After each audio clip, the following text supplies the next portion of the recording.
Few of the attacks on Israel are more effective than the claim that even the United Nations condemns Israel.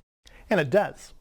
In any given year, the UN General Assembly passes more than 3 times as many resolutions condemning Israel than those condemning all of the other 192 states combined.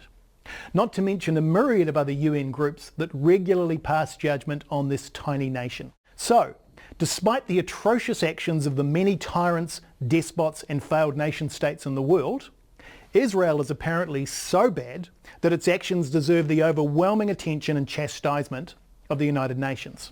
Clearly this isn't the case, and the anti-Israel resolutions themselves deserve closer examination.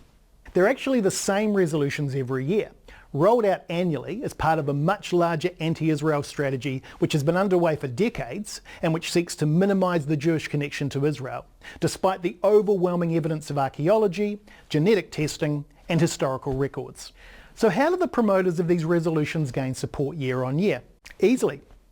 There are 120 member nations of the non-aligned movement, including the 57 member states of the Organisation of Islamic Cooperation.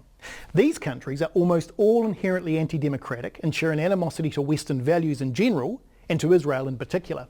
Given that there are only 193 member states in the UN, this means that anti-Israel resolutions are almost always guaranteed majority support. It's simple math. But that isn't the only way in which the UN's biased toward Israel.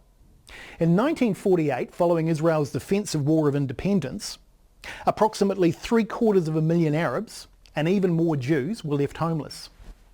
To address this problem, the UN set up a special agency known as the Relief and Works Agency, or UNRWA.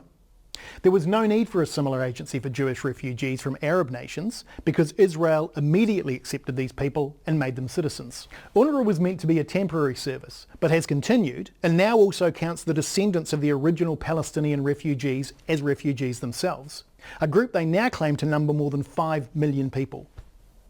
UNRWA has an annual budget which works out to approximately $260 per person per year, and in contrast, the United Nations High Commissioner for Refugees, which caters for all other refugees in the world, provides similar services for approximately $85 per person per year. So there are regular claims of inefficiency and corruption levelled against UNRWA as a result of this.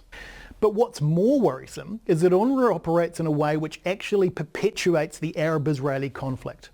Unlike the UN Commission for Refugees, which helps settle thousands of refugees each year, UNRWA actively opposes resettlement of Arab Palestinians. Instead, it promotes a so-called right of return, meaning that every Arab Palestinian who left his or her home in 1948 and their descendants should have the right to return and take over property. Such a claim has no legal precedent and has not been applied in any other cases of wartime refugees throughout the 20th century. UNRWA school textbooks perpetuate this right of return as a political tool against Israel. Worse still, textbooks have been found to refer to Jews as greedy and oppressive. They also represent Jewish holy sites as Muslim holy places usurped by the Jews, and they don't recognise Israel as a sovereign state, nor show it on maps. The list goes on. Entries to terrorist tunnels have been discovered in UNRWA facilities, UNRWA schools have been used to store missiles, and in 2015, UN Watch released a report documenting UNRWA staff posting anti-Semitic material and supporting terrorism on social media.